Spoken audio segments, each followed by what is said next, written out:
Hello friends, स्वागत है आपका इस चैनल पर। तो आज हम पढ़ने वाले हैं 12th क्लास का फिजिक्स। क्या पढ़ेंगे हम? 12th क्लास का फिजिक्स, और फिजिक्स का ये चैप्टर नंबर 15 है। इस चैप्टर से हम ऑब्जेक्टिव प्रश्न को पढ़ने वाले हैं। तो चलिए हम पढ़ना स्टार्ट करते हैं। उससे पहले वीडियो को लाइक करिए, लाइक करके शेयर मारिए, जल्दी जल्दी शेयर मारिए। और जो भी नए स्टूडेंट होगा वह चैनल को क्या करेंगे, सब्सक्राइब कर लेंगे। और व्हाट्सअप ग्रुप में ज्वाइन किया, और डिस्क्रिप्शन में लिंक ही मिलेगा, जाकर के व्हाट्सअप ग्रुप को ज्वाइन कर लेंगे।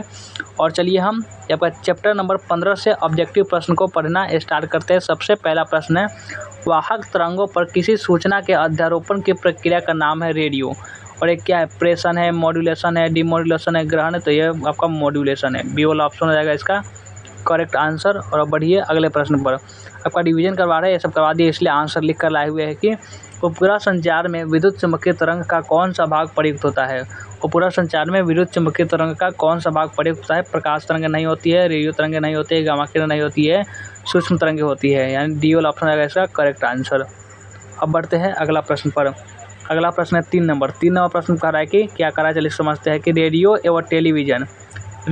एवं टेलीविज़न में सूचना संकेत का रूप होता है क्या? डिजिटल सिग्नल एवं एनालॉग सिग्नल, या इनमें से कोई नहीं। रेडियो एवं टेलीविज़न प्रसारण में सूचना संकेत का रूप होता है एनालॉग सिग्नल, यानी सी वाला ऑप्शन हो जाएगा इसका करेक्ट आंसर।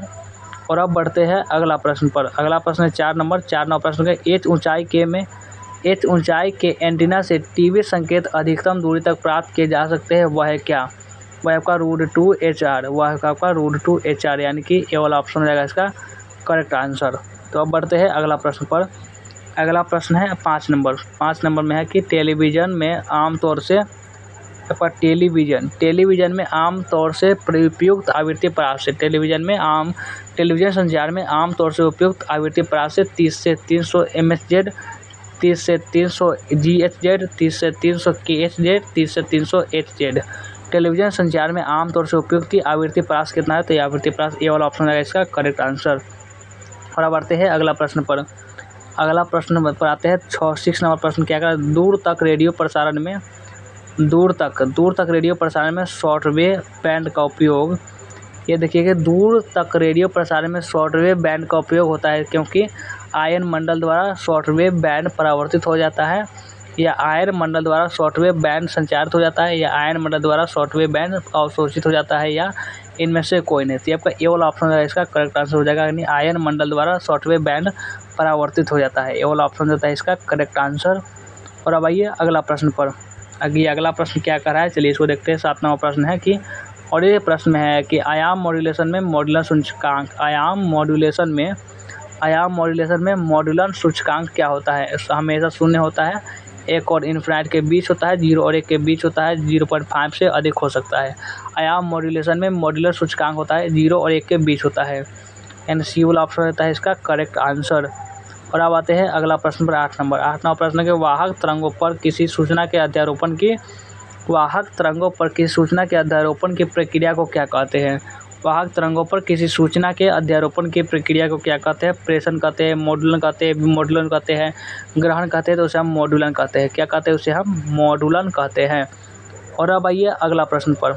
अगला प्रश्न में है कि, इसको देखिए 9 नंबर प्रश्न, जिस मॉड्यूलन में वाहित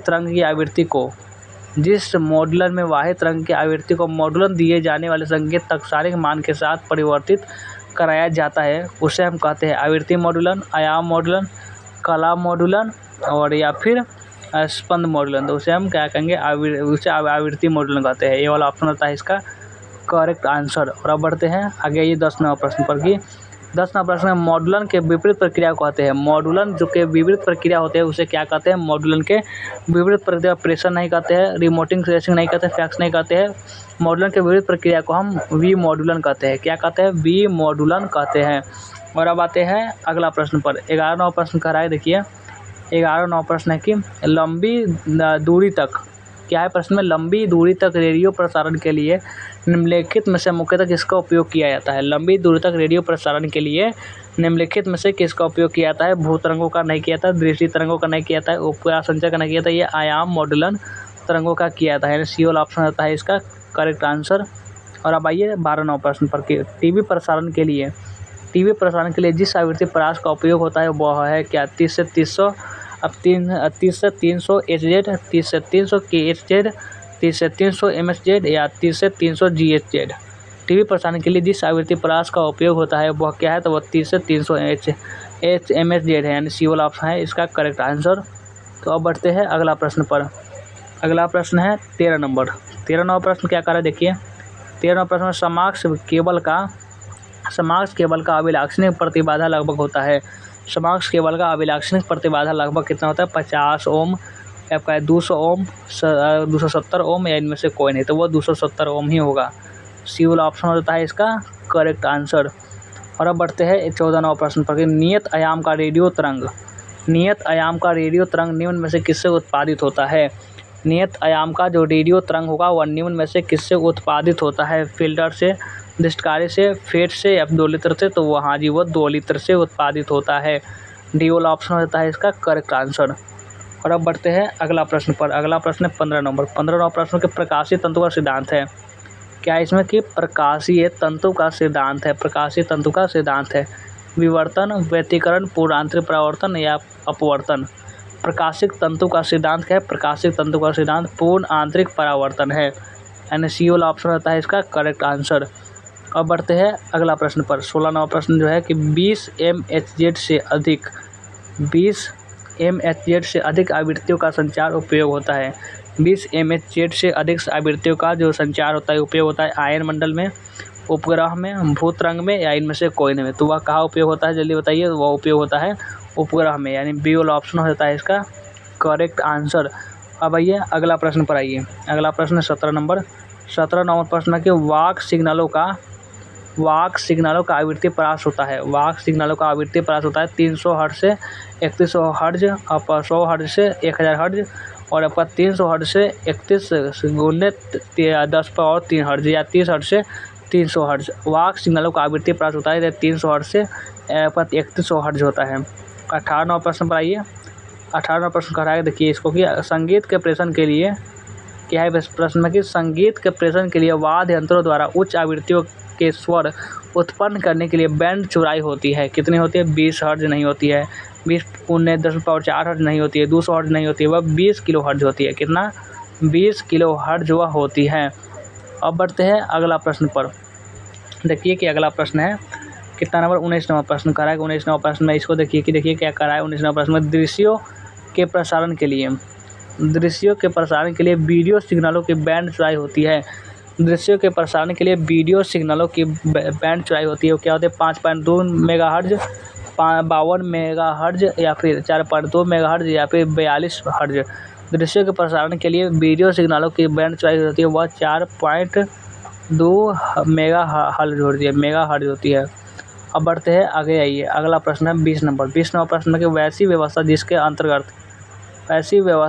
अंतर्गत जल्दी आइए इसको समझिए इसको कि वैसी व्यवस्था जिसके अंतर्गत किसी विशाल एवं जटिल नेटवर्क से संयोजित 2 या से अधिक कंप्यूटर के बीच हर प्रकार की सूचना का आदान प्रदान का संचार होता है, उसे क्या कहते हैं, ईमेल कहते हैं, इंटरनेट कहते हैं, फैक्स कहते हैं, कैरियर कहते हैं, उसे इंटरनेट कहते हैं। बी वाला ऑप्शन रहता है इसका करेक्ट आंसर।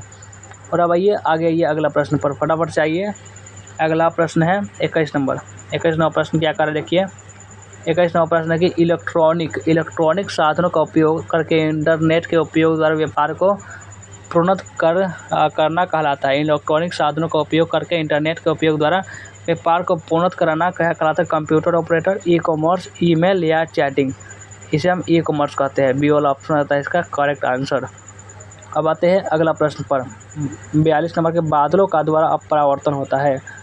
बादलों के द्वारा परावर्तन होता है, किसका होता है बताइए जल्दी से। बादलों के द्वारा जो परावर्तन होगा किसका होता है, सूक्ष्म तरंगों का, रेडियो तरंगों का, अवरक्त किरणों का या फिर पराबैंगनी किरणों का। बादलों के द्वारा परावर्तन अवरक्त किरणों का ही होता है। सी वाला ऑप्शन हो जाता है इसका करेक्ट आंसर। और अब बढ़ते हैं अगला प्रश्न पर। अगला प्रश्न है 23 नंबर। 23 नंबर प्रश्न कह रहा है कि लघु तरंगों का परास होता है। लघु तरंगों का परास कितना होता है, 30 MHz से 30 MHz ही लिखा हुआ है, या 300 KHz से 3 KHz, या 30 KHz से 300 KHz, या 30 MHz से 300 MHz। लघु तरंगों का परास होता है 30 MHz से 30 MHz, यानी ये वाला ऑप्शन इसका हो जाएगा करेक्ट आंसर। और अब आइए अगला प्रश्न 24 नंबर। 24 नंबर प्रश्न है तनुकरण यानी अटेंशन क्या है इसमें पढ़िए तनुकरण, यानी कि अटेंसुरेशन का मापन किया जाता है। डेसिबल, ओम, साइमन, महो, किससे? तो ये डेसिबल से किया जाता है, डेसिबल से। ये वाला ऑप्शन इसका हो जाता है करेक्ट आंसर। और बढ़ते हैं आगे आइए अगला प्रश्न पर। अगला प्रश्न देखिए 25 नंबर प्रश्न के UHF की परास है, UHF की परास है 300 mHz से 300 mHz, 3000 से आपका देखिए 30,000 mHz या 3 mHz से 30 mHz या 300 kHz से 3 kHz, तो 300 mHz से 300 mHz, यानी ये वाला ऑप्शन हो जाता है इसका करेक्ट आंसर। अब बढ़ते हैं आगे, ये 26 नंबर प्रश्न में BER का क्या अर्थ है? BER का क्या अर्थ है? बीट एफिशिएंसी अनुपात, बीट त्रुटि अनुपात, बैंड एफिशिएंसी अनुपात या बीट त्रुटि अनुपात। तो बीट त्रुटि अनुपात, ये VBA प्रश्न है, इसको आप अलग से दिमाग में फिट कर लीजिए, स्पेशल दिमाग में इसको हम फिट कर लीजिए आप जल्दी से। और चलिए यह प्रश्न है 27 नंबर प्रश्न, भूत रंग संचरण की प्रामाणिक आवृत्ति परास है। भूत रंग संचरण की प्रामाणिक आवृत्ति परास है 5 mHz, 3 mHz, 1 mHz, 1.5 kHz। तो यह है आपका इस प्रकार से 1 mHz, यानी सी वाला ऑप्शन हो जाएगा इसका करेक्ट आंसर। अब है 28 नंबर स्काई वेव संचार आधारित होता है। स्काई वेव संचार आधारित होता है आयनमंडल द्वारा परावर्तन पर, आयनमंडल द्वारा अवशोषण पर, आयनमंडल में संचरण पर, या इनमें से कोई नहीं। स्काई वेव संचार होता है आयनमंडल के संचरण पर, सी वाला ऑप्शन इसका हो जाता है करेक्ट आंसर। अब बढ़ते हैं आगे आइए 29 नंबर प्रश्न के रेडियो तरंगों का परावर्तन होता है। रेडियो तरंगों का परावर्तन क्या होता है? आयनोस्फीयर से, स्ट्रेटोस्फीयर से, ट्रोपोस्फीयर से, इनमें से कोई नहीं।